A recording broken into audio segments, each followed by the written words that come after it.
आज की क्लास में हम लोग क्लास 10 हिंदी चैप्टर 11 पाठ लौट के आऊंगा फिर चैप्टर को हम लोग देखते हैं, जिसके कवि जो है जीवनानंद दास जी हैं।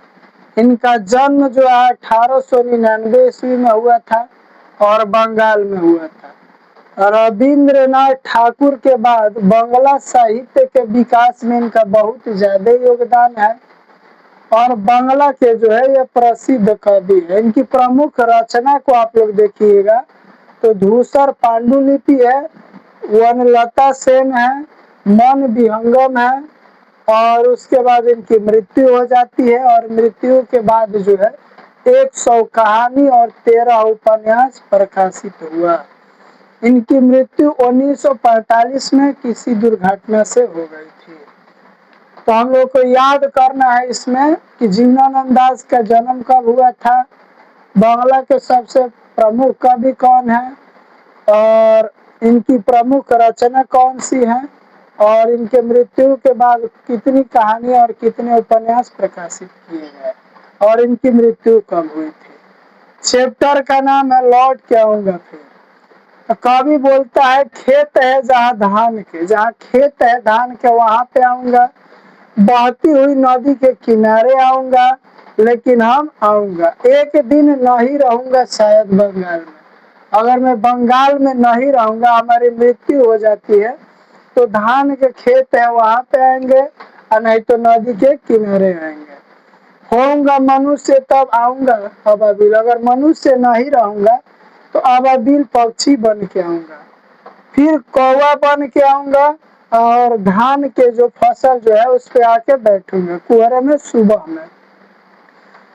कटहल की छाव में बैठूंगा, कटहल के पेड़ पे भरता टेंग आऊंगा एक दिन, मतलब पंख फैला के आऊंगा एक दिन। बनकर शायद हंस में किसी किशोरी का, या तो हंस बन के आऊंगा नहीं तो किसी किशोरी का यानी किसी लड़की का घुंघरू यानी पैरों का पायल बन के आऊंगा।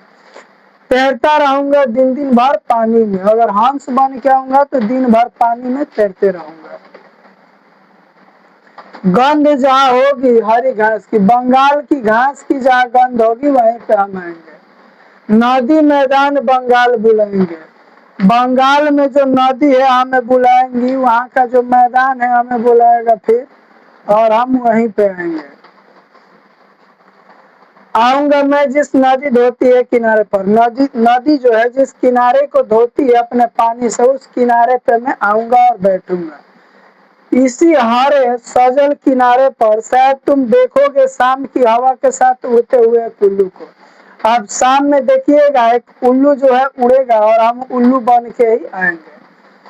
तुम सुनोगे कपास के पेड़ पर उसकी बोली, कपास के पेड़ पर देखिएगा बैठ के उल्लू बोलेगा, हम वही उल्लू रहेंगे। फिर कभी बोलते हैं घासीली जमीन पर फेंकेगा मुट्ठी भर भर चावल, मतलब कोई बच्चा है घास वहां पे जो घास वाली मिट्टी है उस पे चावल फेंकेगा और वहां से हम चावल खाएंगे। शायद कोई बच्चा उबले हुए मतलब उबाला हुआ चावल को फेंकेगा तो हम खाएंगे। देखोगे रूपसा के गंदे पानी में, रूपसा नदी का जो जल है गंदा जल है, उसमें देखना है कि बच्चा जो है फटा पुराना कपड़ा पहन के नाव चला रहा होगा, वही हम होंगे। रूपसा जो है बंगाल की सबसे गंदी नदी है। लड़कों को फटे पुराने जो है नाव देखना कि पुराना नाव जो है उसमें फटा कपड़ा पहन के एक लड़का नाव को खे रहा होगा।